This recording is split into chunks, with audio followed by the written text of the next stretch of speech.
Kita berkali-kali menyanyi, berdoa, menyenangkanmu, betul tidak? Ya, banyak lagu yang diubah untuk menyenangkan dia. Tapi satu hal yang kita tidak tahu, maka kita nggak akan bisa menyenangkan dia. Betul tidak? Ya. Apa itu? Kalau kita ingin menyenangkan seseorang, ya, maka kita harus tahu kesukaan orang itu apa. Betul ya? Saya ulangi lagi. Kita nggak akan bisa menyenangkan seseorang kalau kita nggak tahu kesukaan orang itu. Iya. Ya. Apalagi kalau kita tahu orang itu nggak suka itu terus kita kasih. Wah, betul nggak? Itu lebih nggak menyenangkan lagi. Hanya ada satu kesukaan Bapa kita di surga. Bukan dua, bukan tiga. Nah, kesukaannya adalah dia itu ingin supaya kita yang dia panggil, lalu dia pilih ini bisa menyatakan dirinya kepada dunia. Wow. Betul tidak? Ya. Nyata? Yes. Karena ini satu-satunya hal yang dia tidak bisa buat dengan dirinya sendiri. Ya, kenapa? Mengapa Papa kita, walaupun dia maha kuasa, walaupun dia hebat, dia dahsyat, tetapi dia itu tidak bisa menyatakan dirinya sendiri kepada dunia. Itu nggak pernah bisa. Siapa bisa jawab? Kenapa nggak bisa? Sangat kudus. Betul, tapi terrohani istilah itu. Ada satu yang paling gampang, betul, tapi bukan kata itu. Karena dunia nggak akan ngerti sangat kudus-kudus itu apa. Betul, tapi bukan itu. Ada satu kata atau kalimat yang lain. Ayo yang lain mikir. Kenapa dia tidak bisa menyatakan dirinya sendiri kepada dunia? Padahal Papa itu kan sangat mengasihi semua manusia. Tapi dia tidak bisa menyatakan dirinya sendiri. Betul, sangat kudus, tapi kata bukan itu. Ayo. Tidak apa? Beda alam. Oke. Betul juga, tapi bukan itu. Apa? Butuh partner. Hampir betul. Apa? Karena kita nganggur? Bukan. Jawabannya begini. Kalau saya menggunakan kata ini, reflektor. Itu fungsinya apa? Untuk merefleksikan. Iya, memantulkan. Nah, karena tidak ada seorang pun di dunia bisa melihat dia. Karena kalau dia nyatakan diri secara utuh, mati kita. Ya. Betul tadi sangat kudus, tapi bukan itu terlalu terang, dia itu terlalu terang. Betul nggak? Sama seperti kita nggak akan tahan lihat matahari. Ya. Nggak akan tahan. Maka itu perlu reflektor, pemantulnya itu. Nah, itu kerinduan dia dan kesukaan dia. Saya katakan, jangan kaget tapi kita harus belajar ini. Justru agama itu membuat dia makin gak dikenal dunia. Betul. Ya. Ya enggak? Kenapa agama, termasuk agama Kristen, itu makin membuat dia gak bisa dikenal dunia? Yes. Karena agama itu terlalu complicated. Ya. Ya enggak? Agama itu terlalu ribet. Usaha manusia untuk menemui Tuhan malah gak ketemu. Betul nggak? Karena peraturannya begitu ribetnya. Jadi kerinduan Papa yang paling dalam adalah itu. Bagaimana kita itu bisa mengenalkan dia, menyatakan dia kepada dunia. Amin. Masih ngomong masalah agama sedikit ini. Perhatikan semua agama di dunia, kitab suci mereka harus menggunakan bahasa pendiri agama itu. Semua agama di dunia. Hanya kekristenan yang universal. Maka itu satu-satunya buku di dunia yang diterjemahkan hampir ke dalam semua bahasa. Itu Alkitab. Saudara klik di Google, cari buku yang terjemahnya terbanyak di dunia, pasti ketemu Alkitab. Nggak ada buku lain yang bisa menyaingi. Itu luar biasa. Nah, dari situ kita menemukan bahwa Papa kita itu universal. Amin. Betul. Ya. Yes. Ya. Semua agama di dunia itu harus mempelajari bahasa pendirinya. Iya. Karena kalau nggak ngerti kitab suci. Kalau Papa kita tidak, dia bisa hadir di semua kelompok manusia. Ya. Karena kasih. Yes. Karena kasih. Dan itu sungguh luar biasa. Maka itu jangan jadi beragama Kristen. Yes. Membuat orang lain nggak bisa jumpa Tuhan. Ya. Maka itu di semua kitab suci agama pasti berisi peraturan. Tata cara ini, waduh, sudah. Nah, Alkitab tidak. Oke? Ya. Nah, tujuannya ini supaya Papa itu bisa dikenal oleh semua orang Ya. tanpa aturan-aturan yang ribet-ribet itu tadi. Amin. Ya. Ayo kita baca dulu Mazmur 92.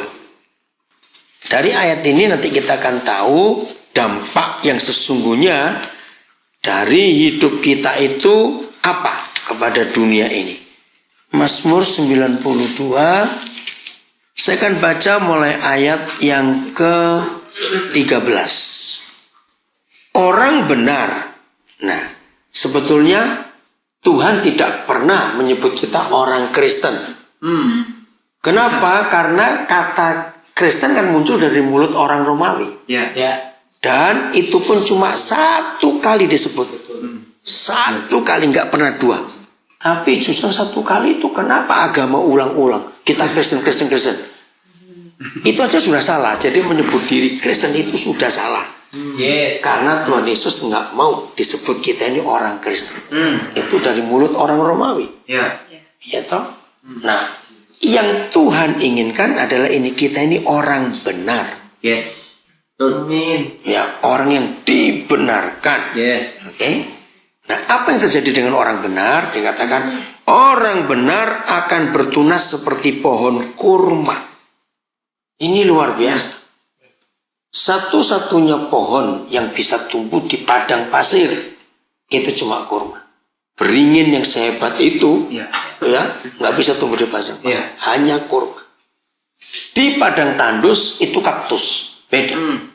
Nah, kurma itu punya kelebihan sangat banyak. Kita di Indonesia tidak pernah hidup di padang pasir, tapi orang-orang Timur Tengah hidup di padang pasir. Mereka itu sangat tergantung dan bergantung pada pohon kurma. Kalau enggak mereka mati di tengah jalan. Ya. Nah, uniknya pohon kurma itu kalau tumbuh enggak pernah sendiri. Pohon kurma tidak bisa bertumbuh sendiri. Satu pohon maksud itu enggak bisa. Ada berapa bukti yang menemukan. Kenapa kita disebut pohon kurma sebagai orang benar? Karena kita perlu fellowship. Ya. Amin. Ya. Perlu Betul. kompak. Nah, dua alasan terbesar kurma itu tidak bisa bertumbuh sendiri.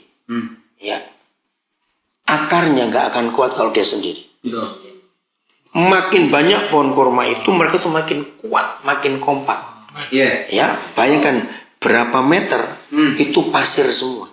Bayangkan bangunan saja nggak mungkin bisa didirikan di padang pasir itu. Bangunan. Tapi pohon kurma ini bisa. Karena akarnya saling mengkait satu dengan yang lain. Nah, karena akar mereka saling mengkait, saya masih ingat ada satu kata menunjukkan kalau ada gerombolan pohon kurma di padang pasir. Mereka sebut apa itu? Oasis. Ya, oasis. Nah, dulu saya mikir ada air dulu, baru ada kurma itu. Karena ada air. Pokoknya di mana ada pohon kurma itu pasti ada air. Ternyata tidak. Justru ada kurma dulu, baru ada air. Nah, itu yang luar biasa. Kenapa? Karena kurma itu pohon unik. Dan itu memang Papa kita ciptakan dengan seperti itu. Hampir rata-rata semua pohon yang di padang pasir ya. Walaupun bukan kurma, ada yang di pinggir-pinggir, ada yang pasirnya dangkal masih ada.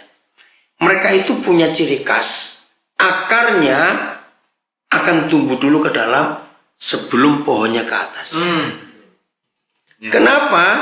Karena mereka nggak bodoh. Kalau mereka ingin cepat-cepat tumbuh ke atas, umur mereka pasti pendek. Betul. Karena apa? Nggak tahan. Nah, jadi mereka itu diciptakan Papa tumbuhnya ke bawah dulu. Sampai menemukan air bawah tanah. Dan begitu akar itu menemukan air bawah tanah, berarti merasa cukup, baru dia tumbuh ke atas. Ya. Nah, Papa ingin kita anak-anaknya seperti pohon kurma itu. Yes. Jangan ingin tampil dulu. Ya, jangan ingin tampil dulu. Biar hidup kita itu menemukan akarnya dulu sampai ke bawah. Yes. Ya, sembunyi. Nah, lihat gambarannya. Yang paling gampang. Umur berapa Tuhan Yesus mulai melayani? 30. Berapa tahun dia melayani? 3,5. Nah, mikir apa? Jadi untuk mencapai 3,5 tahun, dia perlu sembunyi 30 tahun. Wow. Ya. Itu. Maka itu Rasul Paulus menulis bahwa orang-orang baru tidak boleh cepat kasih kesempatan. Nah, gereja salah. Ya, contoh, ada cukup banyak. Maaf, saudara kita yang dari agama lain. Baru bertobat. Wah, diangkat-angkat. Keliling suruh kesaksian kemana-mana. Jatuh dia nggak lama. Karena dia belum berakar ke bawah. Ya. Kasihan dia. Jadi yang menjatuhkan adalah kita sendiri. Karena belum kuat akarnya itu. Nah, jadi orang benar seperti kurma itu, artinya banyak sekali. Ya. Oke? Begitu pohon kurma itu bergerombol, kita fellowship, kita perlu kekuatan satu dengan yang lain, maka akar mereka yang saling terkait itu membentuk dasar kolam. Bisa bayangkan itu. Ya, kalau kita di sini memang di Indonesia nggak ada pohon kurma, tapi kita tahu pohon kelapa. Hampir sama karena sejenis. Nah, bayangkan pohon kelapa itu akarnya kan ruwet betul, bukan? Itu satu pohon saja, ruwetnya seperti itu. Apalagi kalau pohon kurma ini banyak. Nah, karena mereka sudah terbiasa nyerap air bawah tanah, maka air yang lebih itu ditampung di kolam itu. Dan juga kalau setahun sekali, setahun dua kali itu ada hujan. Kalau nggak ada pohon kurma itu, air hujan itu habis kena pasir. Nah, disitulah oase itu terjadi. Bisa bayangkan, di padang pasir nggak ada warung Coca-Cola. Ya, nah. Terus mereka kalau jalan kehabisan air bagaimana? Oase itu penyelamat mereka. Terus buah kurma, cari aja di Google, baca di buku, itu kalorinya, satu buah kalorinya tinggi sekali. Sehingga kalau mereka jalan walaupun nggak ada makanan, nggak ada air sekalipun, asal makan kurma itu, ada kekuatan karena kalorinya tinggi. Gulanya itu luar biasa, bukan gula buatan pabrik, beda sekali. Nah, itu kurma, kelebihannya banyak. Maka itu ini ya, maaf, saya harus menekankan ini. Banyak orang Kristen yang begitu rohani kalau di kebaktian. Wah, betul-betul kalahlah malaikat rohani. Luar biasa, untuk apa saja. Doa sekian jam, nyembah sekian jam, nyanyi sekian jam, ya, baca Alkitab sekian jam. Baik, tapi bukan itu ukuran. Dampaknya sebagai kurma itu ke berapa orang. Itu cara hitungan. Karena kurma itu tidak hidup untuk diri sendiri. Kurma itu hidup untuk orang-orang lain yang kepanasan, yang kekeringan dan kehausan. Itu kurma. Oke? Saya teruskan dulu masih ayat 13. Orang benar akan bertunas seperti pohon kurma, akan tumbuh subur seperti pohon aras di Libanon. Siapa masih ingat bendera Libanon? Coba ingat. Bendera Libanon, di tengahnya ada gambar apa? Nah, itu pohon aras ini. Pohon aras ini cuma tumbuh di Libanon, tidak tumbuh di negara lain. Nah, waktu Salomo membangun bait suci, kayunya kayu aras ini. Diambil dari Libanon, dibawa ke Yerusalem. Dan itu pohon besar sekali. Besar, beda dengan beringin. Lebih dari beringin. Kayunya kuat betul. Lalu itu dahan-dahannya itu sampai lebar sekali. Ya, jauh. Itu pohon yang kekar. Nah, sekarang tinggal 1-2 aja di Libanon. Karena sudah banyak ditebang. Apa gambarannya? Gambarannya kalau itu orang benar, maka kita harus kokoh dalam berdiri. Dan kita memberi perlindungan buat banyak orang. Orang berteduh di situ. Dan orang-orang itu merasa aman dalam hidup. Itu pohon aras. Maka itu sekali lagi dikatakan dampaknya ke orang lain bagaimana. Itu dampaknya ke orang lain bagaimana. Betul. Bukan ke diri sendiri. Betul. Lanjut, ayat 14. Nah, ini lebih jelas lagi, ayat 14 ini. Mazmur 92 ya. Mereka yang ditanam di bait Yahweh, ditanam di rumah Yahweh, akan bertunas di pelataran Tuhan kita. Nah, kalau ada biologis ini, ahli-ahli biologi, jangan cari di buku manapun dan di Google, ini pohon apa model seperti ini. Ditanamnya di dalam rumah, tumbuhnya di halaman. Wow. Unik bukan? Nggak ada itu, di dunia nggak ada pohon ini. Ngerti nggak maksud Papa menulis ini? Jadi waktu kita disimpan dalam hadirat Papa, kita bisa menikmati hadiratnya. Luar biasa. Udahlah sampai kita bisa lupa segala-galanya. Itu pengalaman Musa. Musa itu puasa 40 hari 40 malam. Itu nggak disuruh dan nggak dipersiapkan. Saya ulangi lagi. Musa puasa 40 hari 40 malam. Itu nggak disuruh. Jadi waktu Yahweh panggil dia, Musa kamu naik. Yahweh tidak bilang puasa. Kamu naik. Aku mau ketemu. Jadi sini tidak diberitahu puasa. Tapi kok bisa Musa puasa? Nah itu rahasia. Karena begitu asiknya dia. Wow. Dengan Papa sampai lupa makan, lupa minum. Ya contoh yang paling gampang, yang pernah pacaran akan tahu. Cuma lihat pacar sudah kenyang, nggak usah makan. Betul tidak? Nah, tapi puasa agama beda. Dipersiapkan, nggak makan, nggak minum, bukan, beda sekali. Maka itu kalau orang Kristen mau puasa, itu tidak boleh seperti orang beragama yang puasa. Amin. Sibuk, nggak boleh. Puasa yang benar itu bukan nggak makan, nggak minumnya, bukan. Tapi persekutuannya itu, Ya. akrabnya dengan Tuhan kita, sampai kita lupa makan, lupa minum. Wow. Jadi nggak dibuat-buat, nggak minum, nggak makannya itu. Nah, agama berpuasa itu istilahnya demo mogok makan. Jadi ini kalau orang beragama puasa, ya udahlah daripada lu mati gua turutin lah permintaan lu. Nah, itu puasanya agama. Kalau puasa kita tidak. Itu karena begitu asiknya kita dengan Papa sampai kita ini lupa makan, lupa minum. Jadi Musa itu 40 hari. Nah, jadi karena asiknya dengan Papa sampai lupa makan, lupa minum. Maka itu seharusnya kalau kita puasa nggak boleh kerja. Bahkan handphone pun harus mati. Karena kita mau menyendiri dengan dia. Wow. Ya, harus begitu. Kalau enggak itu diet namanya. Itu diet.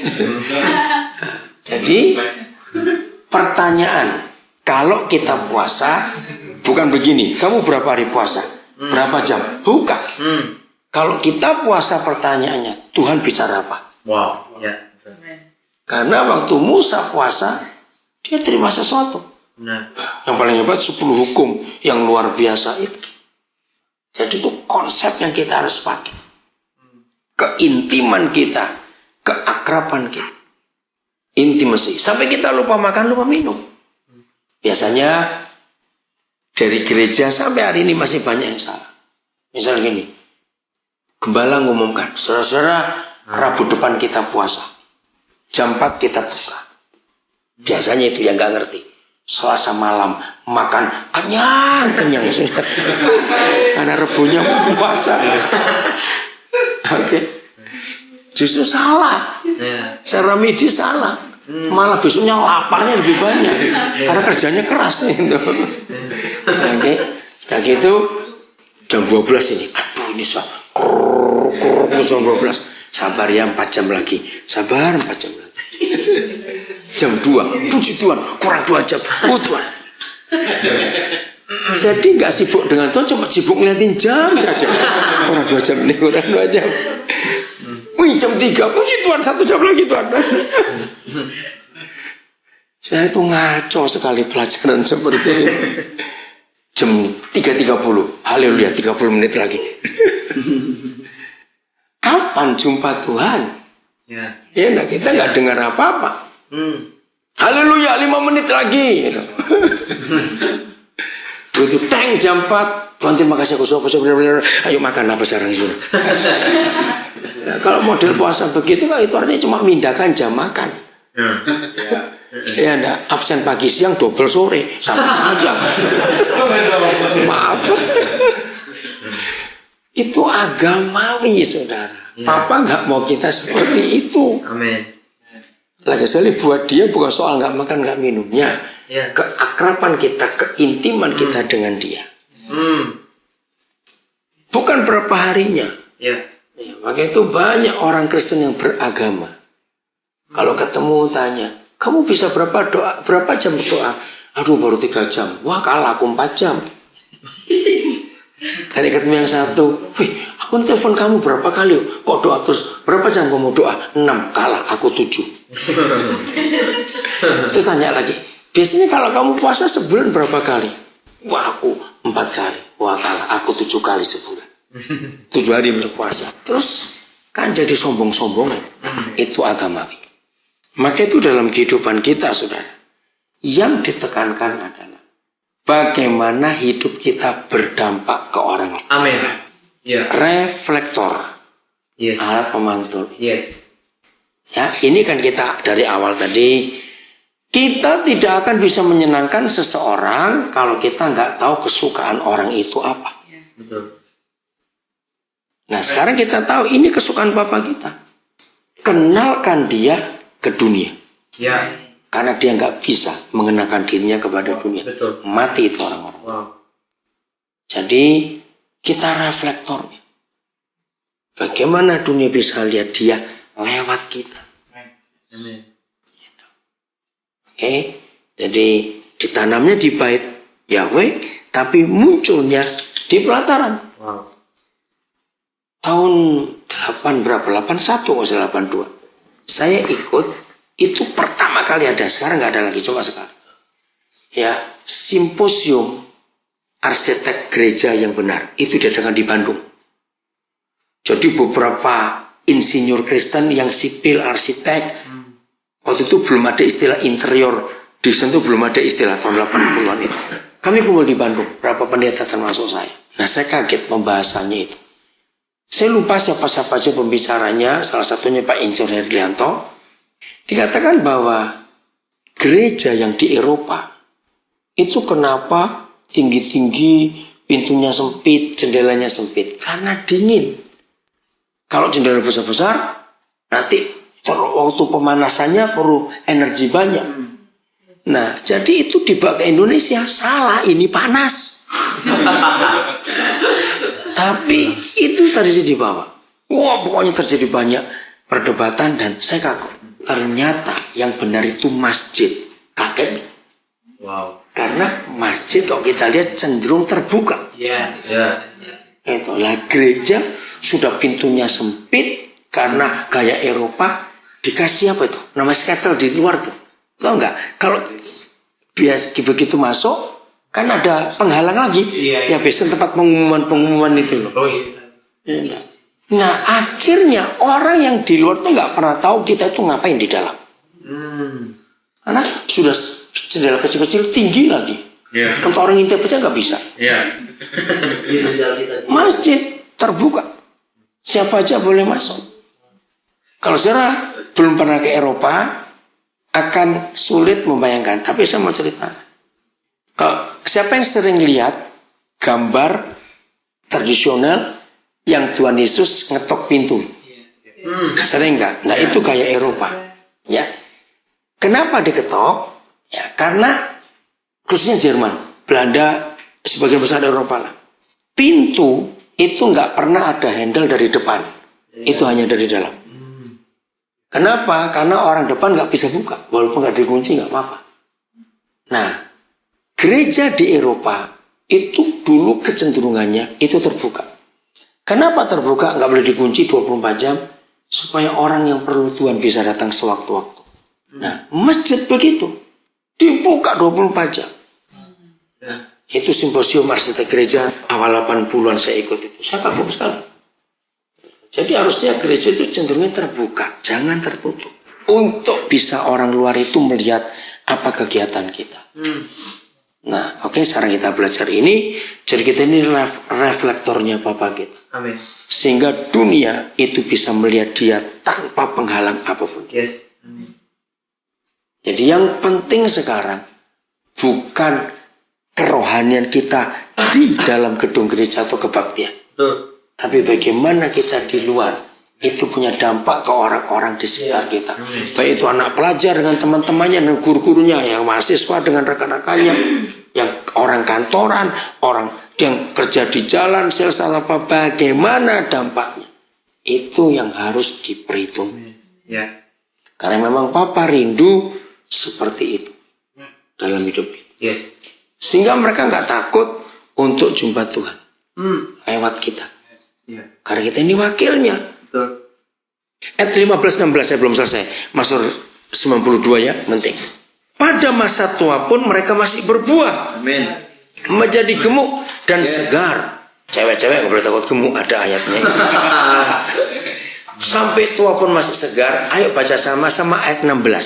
1, 2, 3. Untuk memberitakan bahwa Yahweh itu benar, bahwa Ia gunung batuku dan tidak ada kecurangan padanya. Amin. Jadi tujuannya cuma supaya orang itu tahu bahwa Papa kita itu benar. Yes. Nggak ada kecurangan sama sekali dalam hidup. Ya. Jadi jangan sekali-kali kita hanya hebat kalau di dalam gereja. Waktu itu saya sering berkata kepada banyak orang, kita ini jago kandang. Betul nggak? Ya. Apa arti jago kandang? Iya, berani kalau di dalam rumah. Ya. Begitu mau diadu, pengecut betul. Ya. Maka itu kalau kita cuma bisa berteriak-teriak, Yesus Tuhan, haleluya 100 kali misalnya itu. Cuma di dalam saja. Tapi di luar kita nggak berani ngomong. Ya. Nggak berani menyatakan Yesus. Betapa salahnya kita itu. Ya. Betapa salah.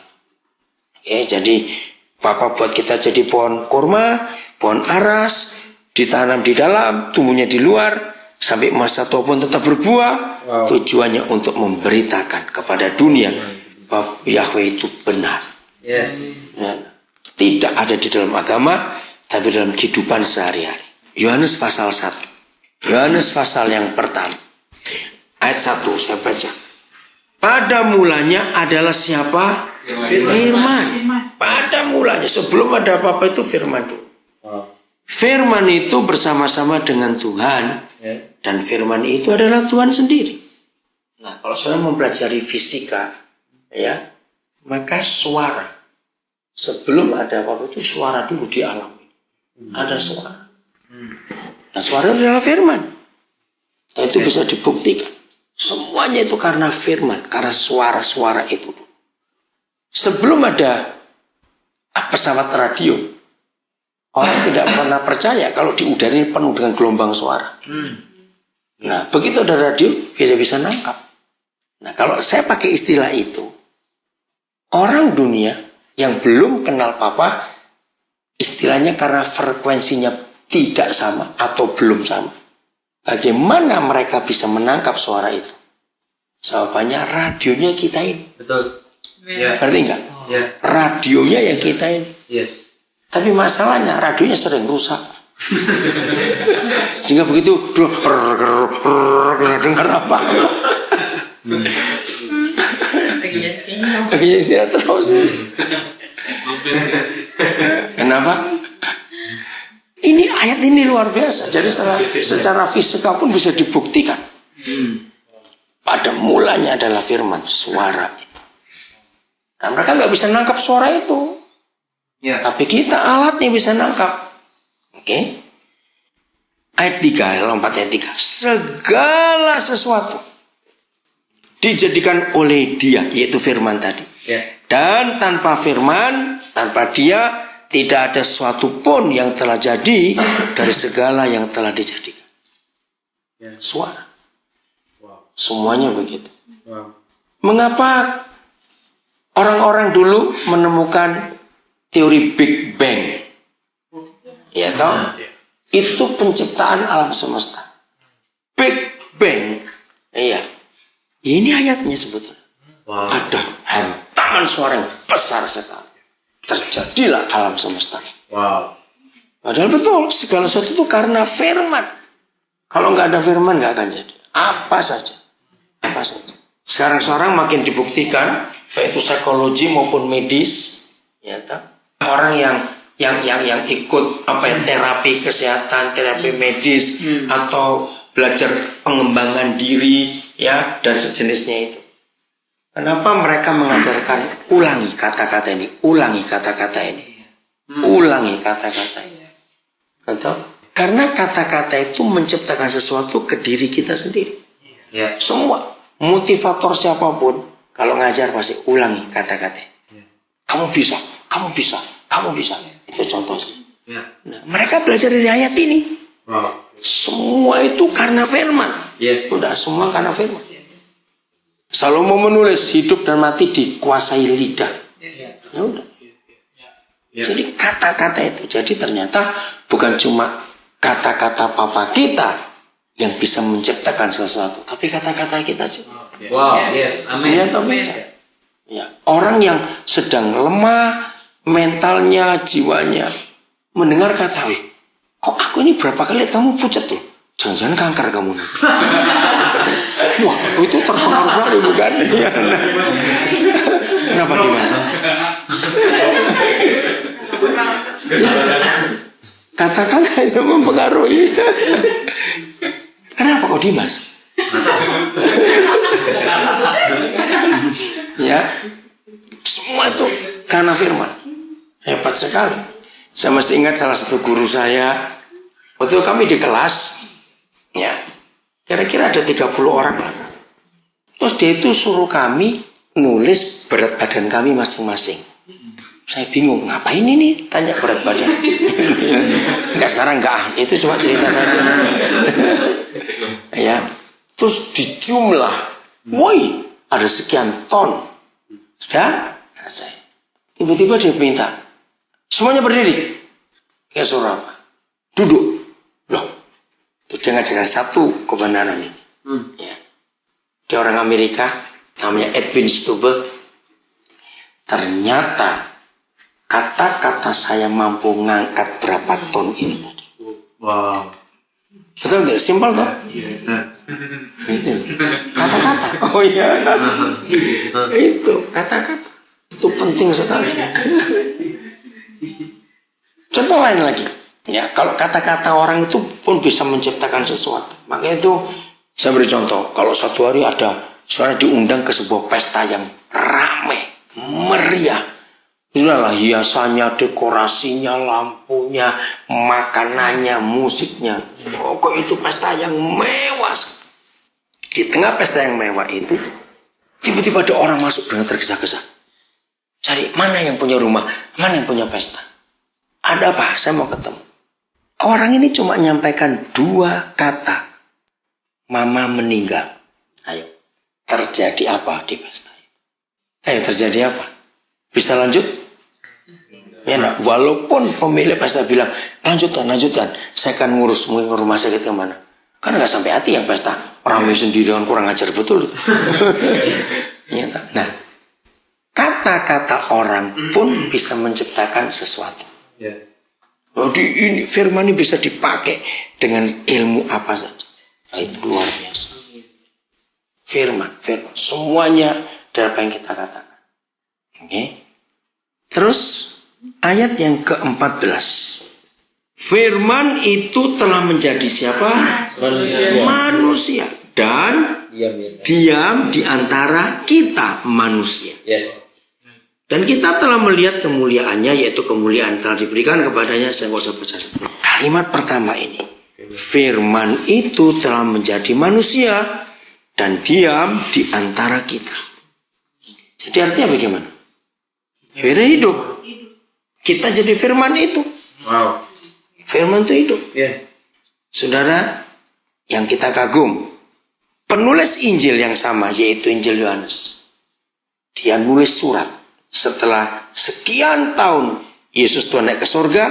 Yohanes ini terus berkembang dalam pimpinan Roh Kudus seperti Paulus juga. Kita buka 1 Yohanes 1 ayat 1. Jadi ini loh kerinduan Bapa kita terhadap kita. Jadi enggak hidup beragama, tidak. Kalau kita hidup beragama, kita hanya hebat di dalam ibadah. Yes.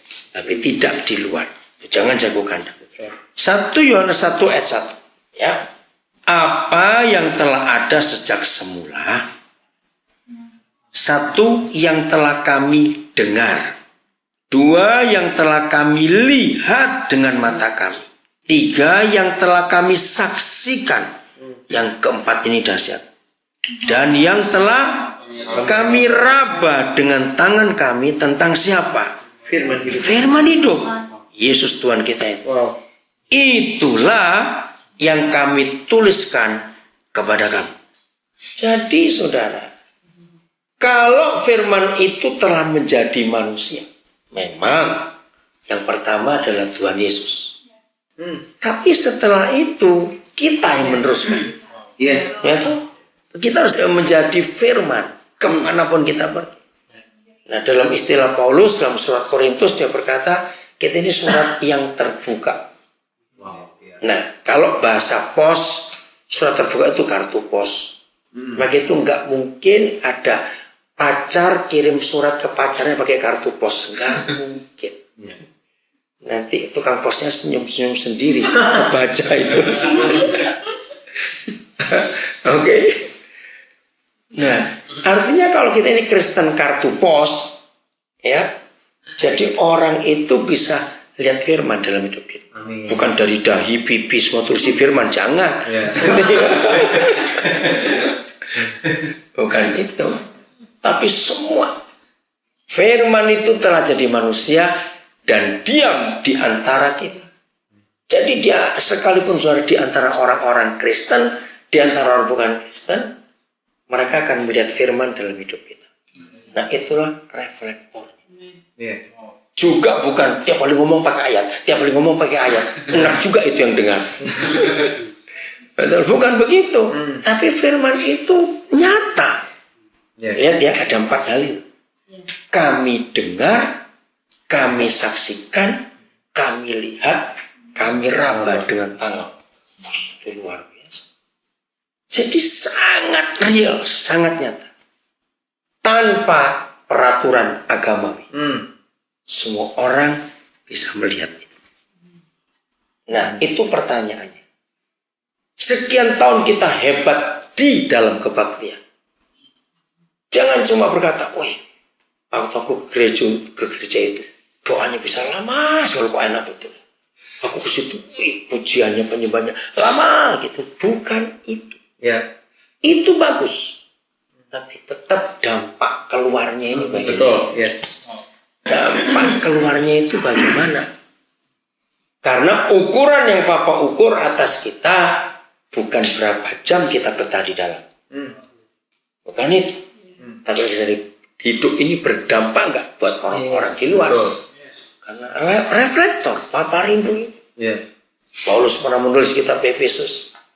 Karena Tuhan sudah dekat, biarlah kebaikan hatimu diketahui oleh semua orang. Ya. Apa artinya? Sebab firman itu hidup. Dan orang bisa melihat kita. Kita gak cuma ngomong firman, tapi firman itu kita alami dalam kehidupan kita. Sampai jadi nyata betul-betul. Firman itu. Otomatis semua orang akan tahu siapa Yesus. Yang saya kagum sampai kami raba dengan tangan kami. Wah, ini luar biasa. Terus diraba, nggak cuma didengar, nggak cuma dilihat, nggak cuma disaksikan, diraba dengan tangan. Wow, itu dahsyat sekali. Maka itu setiap hari dari kita bangun pagi sampai kita kembali tidur malam, yang kita tanyakan bukan berapa pasal aku baca hari ini ya, bukan. Atau aku ketemu orang ini, ketemu orang itu. ada dampak tidak? Ya. Roma 5 sedikit ya, Roma 5. Setelah saya tinggal di Papua, ternyata ayat ini sangat gampang dimengerti dengan situasi Papua. Roma 5 ayat 12 ya. Sebab itu sama seperti dosa telah masuk ke dalam dunia oleh satu orang.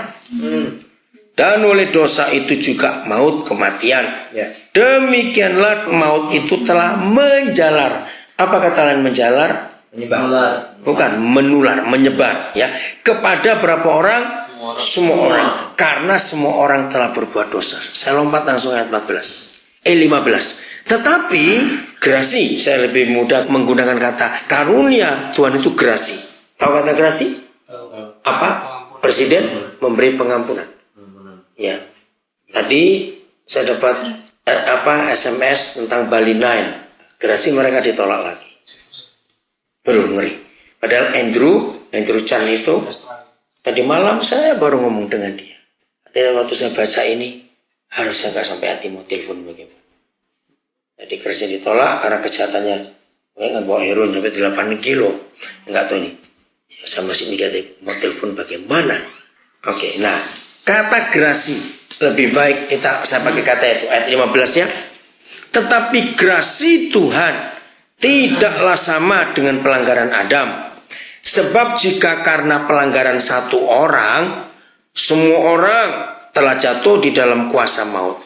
Sebenarnya, saya tambah kata ini ya, sebenarnya jauh lebih besar lagi dampak grasi Tuhan dan pemberiannya yang dilimpahkannya atas semua orang karena berapa orang? Satu orang, yaitu siapa? Yesus Kristus. Ya, saya uraikan begini. Jadi di pasal ini ada dua orang, siapa dan siapa? Adam dan Yesus. Dan dua orang ini masing-masing bawa satu hal. Adam bawa apa? Dosa. Yesus bawa grasi. Oke. Ini logika anak-anak. Sangat gampang untuk mengerti ayat ini. Maka itu maaf jangan tersinggung saya bilang. Saudara jangan belajar Alkitab pakai teologi. Kalau kita belajar Alkitab menggunakan teologi, yang keluar adalah ilmu.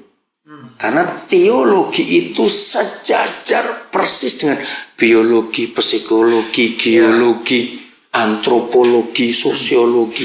Itu sejajar. Artinya apa? Sains, ilmu. Nah Tuhan kan gak bisa diilmukan. Jadi kata teologi saja itu sudah 1000% salah. Teo itu Tuhan. Disejajarkan dengan biologi dan semuanya itu.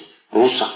Maka itu bagi saudara yang baru 1-2 kali ini mendengar saya ngajar, saudara kan mengerti, maaf. Saya cerita ini untuk kemuliaan Tuhan. Kenapa bisa begitu gampang dimengerti? Karena saya pakai logika anak-anak.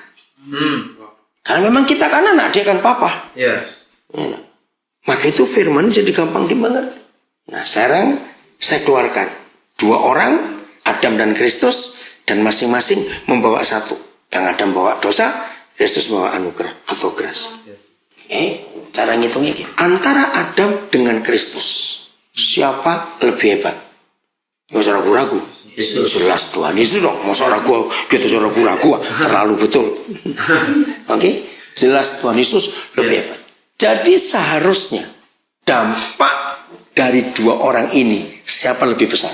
Yesus. Tapi faktanya, kenapa dampak Adam betul lebih hebat? Karena 1 orang, dari ayat 12 kita menemukannya, karena 1 orang yang jatuh dalam dosa, seluruh dunia jatuh dalam dosa. Maka itu saya tambahkan tadi kata di ayat 15, sebenarnya yang Yesus bawa itu jauh lebih besar dampak. Yang kedua, dosa dengan grasi, mana lebih hebat kekuatan? Grasi. Tapi mengapa dosa lebih hebat? Lalu kalau kita teruskan, maka itu gereja itu sadar bertobat. Teruskan. Sekarang ini fakta. Antara narkoba dengan Injil, mana lebih laku? Nah, padahal Injil itu gratis dan dampak orang yang terima itu luar biasa. narkoba itu mahal. Dampaknya luar biasa. Ngeri, betul nggak? Mati. Injil pakai iklan. Betul nggak? Kalau Sabtu di koran-koran, boleh iklan gereja. Luar biasa. Narkoba nggak pakai iklan. Betul tidak? Iya. Laku. Nah, maka itu saya nggak disukai oleh banyak pemimpin gereja karena saya ngomongnya kasar betul. Kalau kita nggak mau merendah hati, mengakui ada yang salah dalam pola hidup kita, nggak laku semua, mereka laku semua. Ini bagaimana ceritanya? Ada yang salah, tapi gereja goblok. Tiap minggu masih pesta terus, pujian, musik, itu pesta. Tapi nggak pernah punya dampak keluar. Betul tidak? Maka kesimpulannya, bubarkan gereja, itu aja sudah. Jadilah narkoba, sudah sekalian aja. Karena lebih laku. Bahkan saya mengajar, hai para pendeta, belajarlah kepada setan. Kok nggak amin? Iya. Karena mereka berhasil. Betul. Kita ini on gitu loh. Ya, yang lebih radikal lagi saya menemukan itu. Setan punya visi nggak untuk mengerusak dunia? Iya. Supaya jatuh dalam dosa. Iya. Oke. Gereja juga punya visi untuk membuat dunia diselamatkan. Nah, ini bedanya. Demi visinya, gereja buka sekolah. Tapi setan nggak pernah buka sekolah dosa. Tapi dosa sampai di mana-mana. Gereja punya sekolah Alkitab. Tapi Injil nggak kemana-mana. Tutup aja sekolah Alkitab semua itu. Lu serius? Itu logikanya, betul tidak? Untuk apa diadakan kalau nggak punya dampak? Untuk apa? Banyak nggak suka, terserah. Karena kita harus mengakui dong kegagalan kita dalam hal ini. Kenapa setan bisa begitu hebat? Ngeri. Setan nggak punya salesman, betul nggak? Iya. Gereja punya, itu penginjil-penginjil itu. Kan salesman namanya, salesman Injil. Tapi kenapa Injil nggak diterima? Ngeri, saudara. Itu sudah waktunya kita harus merubah pola pelayanan, aktivitas, dan kehidupan kita. Kalau tidak, kita akan kalah. Pornografi jauh lebih mudah didapat daripada Injil. Iya. Saya tidak tahu siapa yang pernah mengalami. Karena sampai hari ini saya masih punya pelayanan orang-orang narkoba. Kalau ada orang yang baru bergabung, ini pertanyaan saya. Lebih mudah orang narkoba masuk ke narkoba kelompoknya atau orang baru Kristen mau masuk gereja? Mana lebih? Narkoba. Saya itu kagum dengan mereka. Begitu ada pendatang baru, itu langsung klik gitu. Ya. Itu ada perasaan kita senasib. Ya. Ayo kumpul. Betul. Ya, nah. Mereka tidak perlu ngisi formulir. Ya. Nah. Mereka nggak perlu ditanya jenis apa yang kamu konsumsi. Ya. Ya, sudah berapa lama? Terus kamu sudah HIV atau belum? Sudah AIDS atau belum? Nggak pernah ditanya. Ya, enggak. Tapi untuk masuk gereja, aduh ribetnya pertanyaannya. Itulah kegagalan kita. Kenapa kita teruskan cara yang salah ini dan tidak membawa dampak kepada dunia? Ya. Ayat 16 Roma 5 ini tadi. Ini lebih ngeri lagi ayat 16. Dan gerasi tidak berimbangan dengan dosa satu orang. Tanggal 26 September tahun yang lalu, yaitu malam terakhir saya ada di konferensi Asia Pasifik Leadership yang bergerak di bidang misi, didirikan oleh Dr. John Haggai tahun 69 yang lalu. Itu sesi terakhir, maka John Haggai yang khotbahnya nggak sampai 10 menit. Tahun lalu waktu dia khotbah itu umur 87 tahun. Tapi masih energik betul.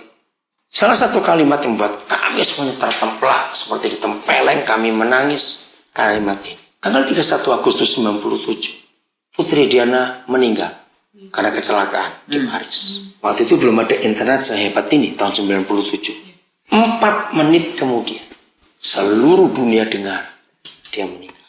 Tapi kenapa Yesusku yang mati 2000 tahun yang lalu, sampai hari ini, separuh aja dari penduduk dunia masih belum dengar. Siapa yang salah ini? Bayangkan kata-kata ini. Betul tidak? Yes. Betapa menyedihkan. Padahal kegiatan gereja hambur-hambur duit luar biasa. Tapi dampaknya nggak keluar. Istilahnya dari kita untuk kita gereja itu. Ya, muter lagi. Nggak keluar, dampaknya itu nggak keluar. Oh, itu saya tertempat, saya menangis. Saya lihat banyak peserta yang sadar ya. Kenapa? Separuh aja dari dunia belum. Maka itu tugas kita. Ayat 16. Dan gerasi tidak berimbangan dengan dosa satu orang. Sebab penghakiman atas satu pelanggaran itu telah mengakibatkan penghukuman.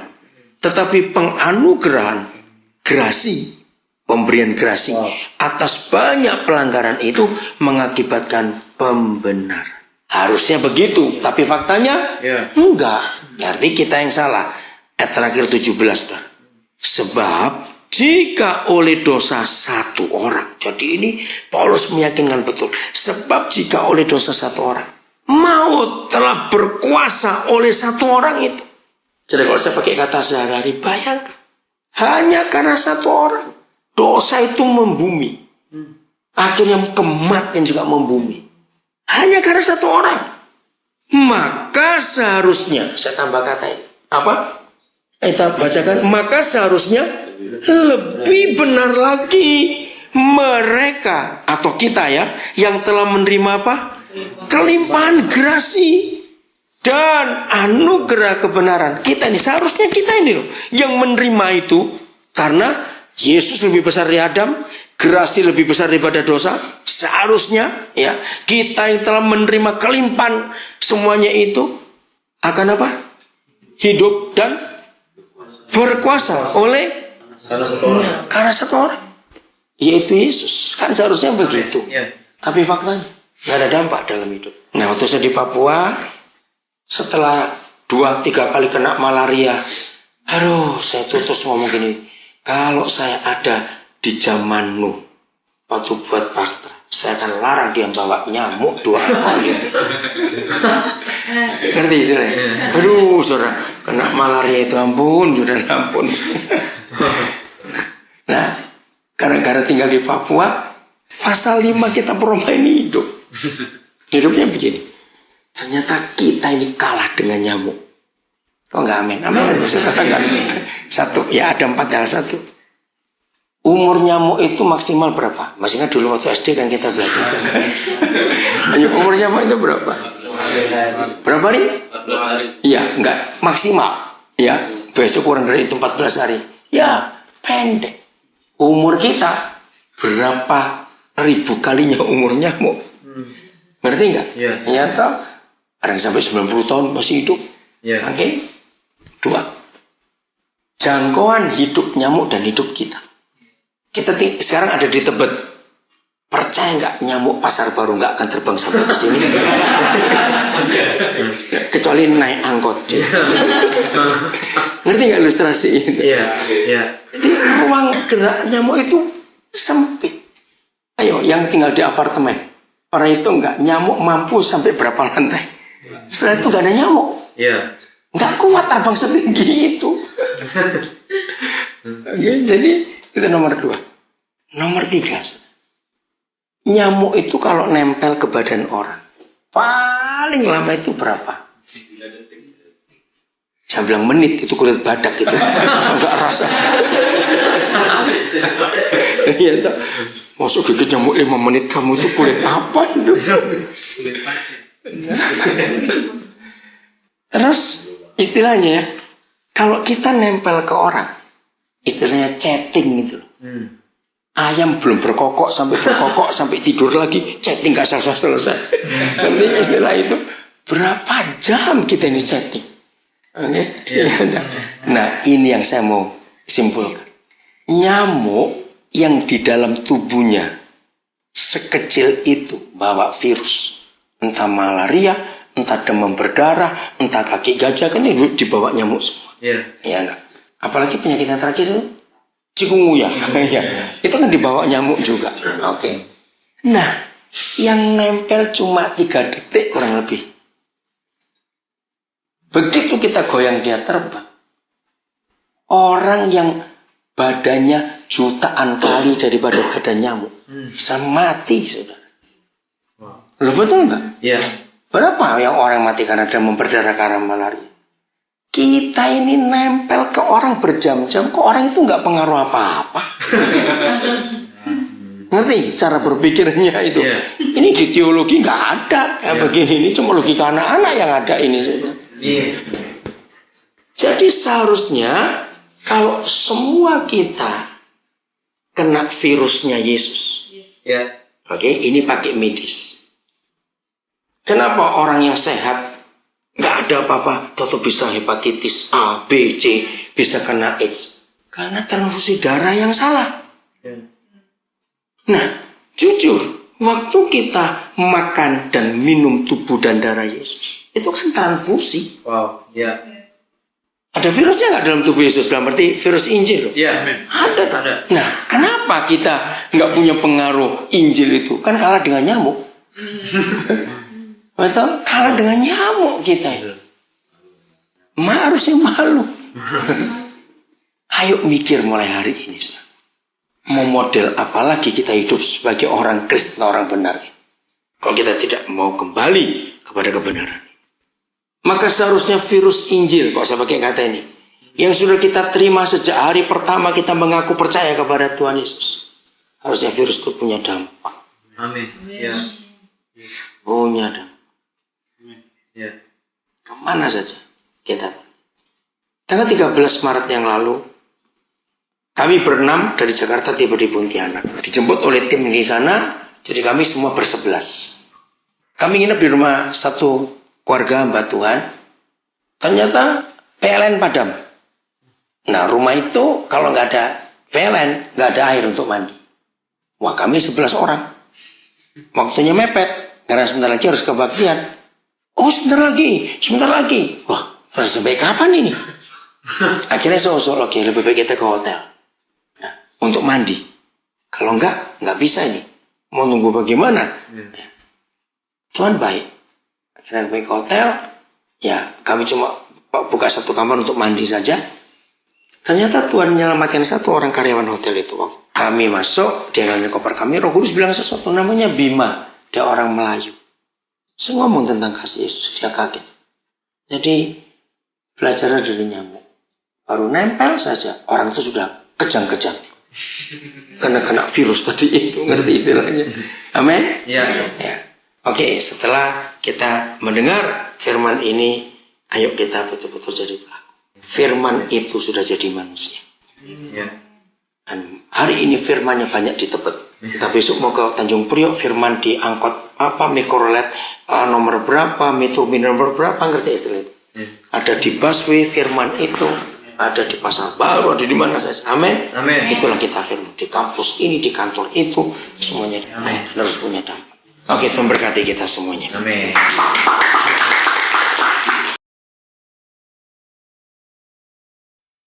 Kita berkali-kali menyanyi, berdoa, menyenangkanmu, betul tidak?